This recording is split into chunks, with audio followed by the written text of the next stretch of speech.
ฮัลโหลแม่สบายดีบ่โดยลูกฮอดโรงเรียนแล้วโรงเรียนหลังใหญ่ๆบ่มีทุ่งนาบ่มีภูผาคือบ้านเฮาเลยโดยลูกไปโรงเรียนก่อนเด้อแม่อันนี้แหละคือฮอดแม่เด้อ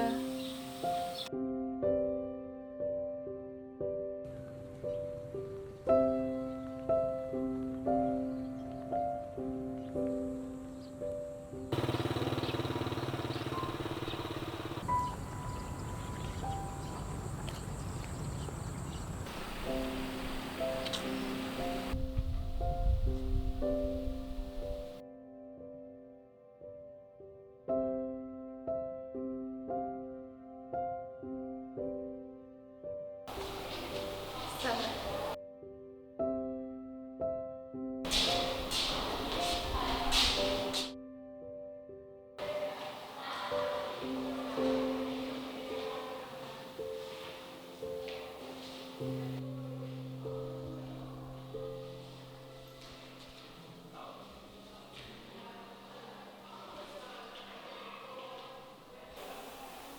ีบันนอกมาเหียนให้หูอย่างนี้ข้าเราบตอนหับ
สบายดีโดยสบายดี